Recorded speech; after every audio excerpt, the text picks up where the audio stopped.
So at first, congrats to Barcelona for your 29th La Liga title. So আমি বার্সেলোনাকে পুরোপুরিভাবে congratulation জানাচ্ছি তোমাদের 29th যে লা লিগা টাইটেলটা রয়েছে সেটার জন্য। এবং আমি আমার টিম অর্থাৎ রিয়াল মাদ্রিদকে কিছু শিখতে বলবো ফ্রম আপনার FC Barcelona. So FC Barcelona last 2 সিজনে ব্যাক টু ব্যাক 2টা লা লিগা জিতেছে।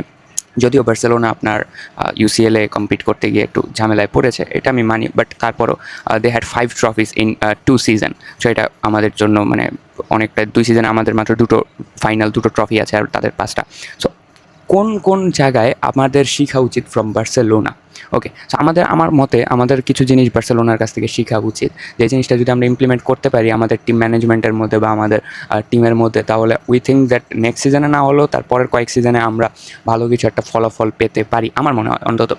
সো কোন এরকম জিনিস?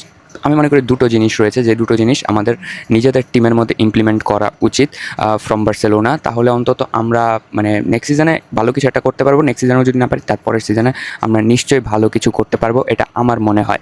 ফাওয়াল বাদ দিয়ে আমি চলে যাই যে কোন কোন জিনিস আমাদের এফসি বার্সেলোনার কাছ থেকে শেখা উচিত। সো দ্য ফার্স্ট থিং যেটা আমাদের শেখা উচিত বার্সেলোনার থেকে, ট্রান্সফার ডিএনএ। অর্থাৎ বার্সেলোনা তারা 2017 সালে নেইমারকে বিক্রি করার পর তাদের ট্রান্সফার ডিএনএতে একটা ধস নামে, যে কারণে তারা এখন দেউলিয়া। ওকে, সো তাদের ট্রান্সফার বিজনেসে তারা করে কি আপনার মানে সবসময় তারা যে ট্রান্সফার বিজনেসটা ফলো করতো সেটা হলো লামাসিয়ার প্লেয়ারকে প্রমোট করতো, হ্যাঁ, এবং লামাসিয়ার প্লেয়ারদের সাপোর্ট করার জন্য তারা প্লেয়ার সাইন করাতো, সাপোর্টেড প্লেয়ার। লাইক আপনার নেইমার হয়ে গেল, Suarez to support Lionel Messi, আপনার জাভি, ইনিয়েস্তা, বুস্কেটস সাইন করাতো, প্লাস ইভান রাকিতিচকে সাইন করালো ফর সাপোর্ট। হ্যাঁ, সো এটা হয়ে গেল আপনার Barcelona transfer business. But after 2017 সালের পর 2017 তারপর তারা করলো কি আপনার দেমবেলেকে নিয়ে আসলো অনেক টাকা দিয়ে, গ্রিজমানকে নিয়ে আসলো, তারপরে আপনার কুতিনিওকে নিয়ে আসলো। বাট তারা কেউ পারফর্ম করতে পারেনি ওই লেভেলে, বুঝেছেন?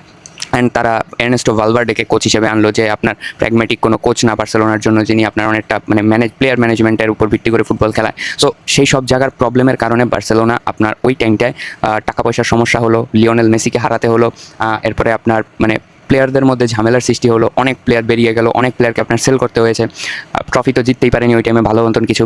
অ্যান্ড দেন 2022 সালে যখন আবার আপনার জাভি হার্নান্দেজ তিনি আবার ব্যাক করলেন বার্সেলোনা অ্যাজ আ ম্যানেজার, সে একটা সিস্টেম চেঞ্জ করলো, যেটা হলো সে আবার আপনার সেই প্র্যাগম্যাটিক ওয়েতে আপনার টিকি টাকা ফরমেশনে চলে গেল। অ্যান্ড সে আবার আপনার লা মাসিয়ার প্লেয়ার্সদের আপনার বেশি প্রেফার করা শুরু করলো। লাইক আপনি এখনও দেখবেন পাউ কুবার্সি, তারপর আপনার আলেহান্ড্রো বাল্ডে, এই দুজন কিন্তু আপনার লামাসিয়ার প্রোডাক্ট। লাইক লামিন ইয়ামাল, এই 3জন কিন্তু বর্তমানে আপনার পুরো টিমটাকে সাজাচ্ছেন, পুরো টিমটাকে চালাচ্ছেন এই 3জন। সো 3জন কিন্তু লামাসিয়ার প্রোডাক্ট। যেটা আমরা করতাম রিয়াল মাদ্রিদের যে ট্রান্সফার ডিএনএটা ছিল, আমরা একজন আপনার স্টার প্লেয়ারকে কিনতাম, অ্যান্ড সেই স্টার প্লেয়ারকে একজন না, আমরা অনেকজন স্টার প্লেয়ার কিনতাম, এবং স্টার প্লেয়ারদের চালানোর জন্য অনেকজন স্টার সাপোর্টেড প্লেয়ার কিনতাম। লাইক আমরা যখন 2010-এর কথা যদি বলি, তাহলে আমরা কাকাকে সাইন করালো, রোনালদো করানো হলো, হিগুয়েইনকে সাইন করানো হলো, স্টার প্লেয়ার্স। তাদেরকে চালানোর জন্য তার পরবর্তীতে গিয়ে আপনি সামি খাদিরাকে আপনি সাইন করালেন, আপনি তাদের চালানোর জন্য বেনজেমাকে সাইন করালেন, এরপরে আপনি ডিমারিয়া, আনহেল ডিমারিয়া, মেসুত ওজিলকে। সো অনেকজন প্লেয়ারকে আপনি সাইন করিয়েছিলেন সময়, যারা স্টার প্লেয়ার, মানে যারা লেজেন্ড প্লেয়ার, খেলার legend, but they are not a star like Kaka, Ronaldo, but তারা স্টার সাপোর্টেড প্লেয়ার বা ওই স্টার প্লেয়ারদের তারা চালায়। ওকে, এরপরেও যদি আমি দেখি 3 সিজনে, তারপরে আপনি টটেনহাম থেকে নিয়ে আসলেন গ্যারেথ বেলকে, হ্যাঁ, তারপর আপনি টটেনহাম থেকে নিয়ে আসলেন লুকা মদ্রিচকে, তারপর আপনি স্টার সাইন করালেন এগেইন ওয়ার্ল্ড কাপের 2014 ওয়ার্ল্ড কাপের দ্য গোল্ডেন বুট উইনার রড্রিগেজকে আপনি সাইন করলেন, বাট সেই রড্রিগেজকে চালানোর জন্য আবার আপনি ইসকোকেও নিয়ে আসলেন। সো আপনার একটা ব্যালেন্স সিস্টেমে আমরা সবসময় ট্রান্সফার করাই, বাট এই কয়েক বছরে না আমাদের সেই ব্যালেন্সটা নাই। সো আমাদের যদি ব্যালেন্সটা মেনটেন করতে হয়, আপনি যেমন করলেন কি সেম প্রোফাইলের 2জন প্লেয়ার আপনার টিমে দিয়ে দিলেন, like Mbappe and Vinicius junior. But আমি কি বলবো আপনার এই 2জনকে সেল করতে? কখনোই না।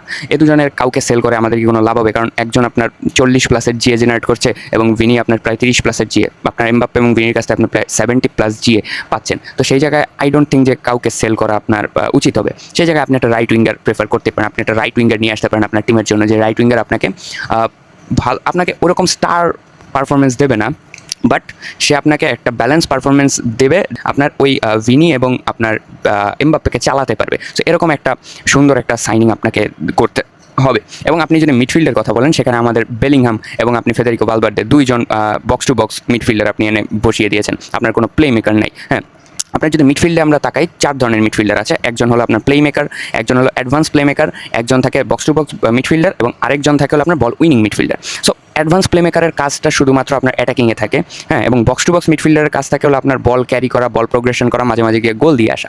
এবং আপনার বল উইনিং মিডফিল্ডারের কাজ থাকে হলো আপনার বলটাকে উইন করে অনেকটা ডিফেন্সিভ সলিডিটি মেনটেন করা এবং বল উইন করে সেখান থেকে বল সাপ্লাই দেওয়া।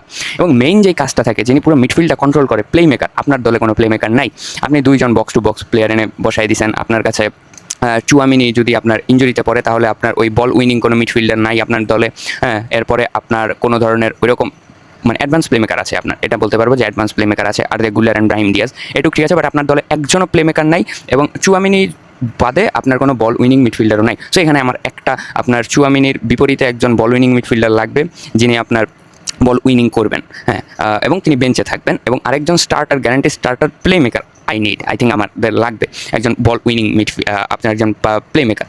সো এটা তো গেল আপনার ট্রান্সফার ডিএনএ, যেটা আপনার রিয়াল মাদ্রিদ সমস্যায় পড়েছে এই সিজনে। অ্যান্ড আরেকটা জিনিস যেটা আমার মনে হয় যে রিয়াল মাদ্রিদ যে জিনিসটার সমস্যায় ভুগছে, বার্সেলোনার কাছ থেকে যেটা শেখা উচিত সেটা হলো freedom, managerial freedom.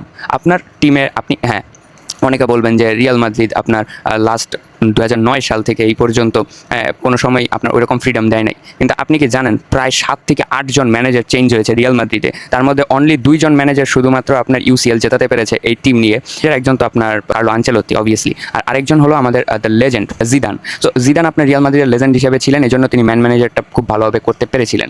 And another coach যে আপনার ইউসিএল তো জিততে পারেননি বাট ট্রফি জিতেছিলেন আপনার রিয়াল মাদ্রিদের সাথে, he is none other than Jose Mourinho. Okay, so আপনার এই 3 জন কোচ ট্রফি জিততে পেরেছেন শুধুমাত্র 8 জন কোচের মধ্যে। তাহলে বুঝতে পারছেন যে বিষয়টা কোন জায়গায় আমাদের গিয়ে ঠেকেছে, যে আমাদের প্রায় এই কয়েক বছর আমরা 8 জন কোচ চেঞ্জ করেছি, তার মধ্যে মাত্র 2 জন আমাদের নিয়ে ইউসিএল জিতেছে এবং 3 জন আমাদের নিয়ে কোনো ধরনের ট্রফি জিততে পেরেছে, হ্যাঁ। সো এই জায়গায় আপনার যদি জিদানের কথা বলেন, জিদানও তার সেকেন্ড টার্মে এসে যখন চাকরি ছাড়ে তখন তিনি বলেন আমাদের ফ্রিডম নেই, তারা আমাদের কোনো ফ্রিডম দেয় না। জাভি আলোনসোর একই কথা, কার্লো আনচেলত্তি একই কথা বলেছেন, তার মতো প্লেয়ার তাকে দেওয়া হয়নি। সো আপনার ম্যানেজারকে একটু ফ্রিডম আপনার দিতে হবে, অন্তত ম্যানেজার কোন প্লেয়ার নামাবেন, কোন প্লেয়ার সাব করবেন, এই জায়গায় আপনার অন্তত একটু ফ্রিডম দেওয়া উচিত এবং ম্যানেজারের মানে চাওয়া মতো আপনার কিছু প্লেয়ার সাইন করা উচিত।